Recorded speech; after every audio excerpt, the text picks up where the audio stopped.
पंजाब सरकार ने कल पंजाब में एक आधिकारिक समारोह में प्रधानमंत्री नरेंद्र मोदी के काफिले के रास्ते में जानबूझकर बाधा डालने और प्रधानमंत्री को सुरक्षा प्रदान करने में विफल रहने की कड़ी निंदा करते हुए पंजाब कांग्रेस की साजिश के खिलाफ इस घटना के विरोध में कल शाम खोवाई में भाजपा जिला युवा मोर्चा की ओर से मशाल जुलूस निकाला गया।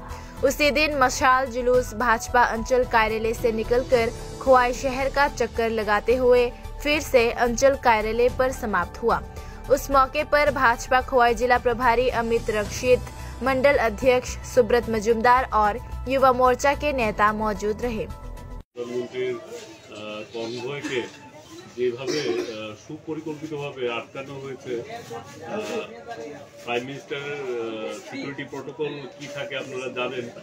অতীতেও আমাদের ভারতবর্ষ একজন প্রধানমন্ত্রীকে আমাদের হারাতে হয়েছিল। কংগ্রেস যেভাবে তার ক্ষমতায় ফিরে আসার লিপসাকে বাস্তবায়িত করার জন্য বিচ্ছিন্নতাবাদীদের সঙ্গই নিয়েছে আমি বলতে চাইবো, কারণ কালকে যে ঘটনাটা হয়েছিল সেটা পাকিস্তান বর্ডার থেকে মাত্র 20 কিলোমিটার দূরে। আর প্রধানমন্ত্রীর ক্যাভালকেড যখন যায় তখন সিকিউরিটি ডিটেলস খুব গোপনীয়তার সঙ্গে রাখা হয়। শুধু প্রধানমন্ত্রীর সিকিউরিটিতে যারা আছেন আর লাস্ট মোমেন্টে স্টেট ডিজিপিকে জানানো হয়। তো সেটা যেভাবে লিক হয়েছে শেষ মুহূর্তে, এতে সরকারি ব্যবস্থাপনা পাঞ্জাবের জড়িত ছিল, এতে কোনো আর সন্দেহের অবকাশ নেই।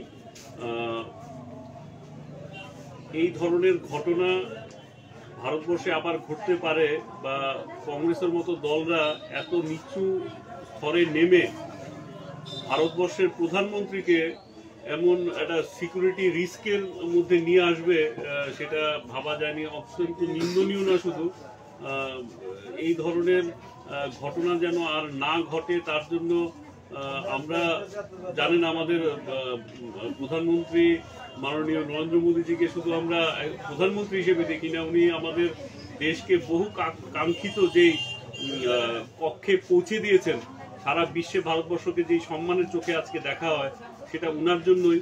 আর সারা ভারতবর্ষ পাঞ্জাবের চেন্নি সরকার আর কংগ্রেস গভর্নমেন্টকে কোনোভাবেই ক্ষমা করবে না। আর সারা ভারতবর্ষ দেখছেন যেইভাবে মানুষ এর বিরুদ্ধে সোচ্চার হয়েছেন, সারা ভারতবর্ষের মানুষ স্বপ্নহিত হয়ে ঘর থেকে বেরিয়ে এসে এর প্রতিবাদ জানাচ্ছে।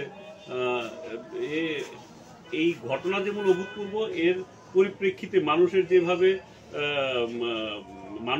ঘর থেকে বেরিয়ে আসছে, সোচ্চার হচ্ছে, সেও অভূতপূর্ব।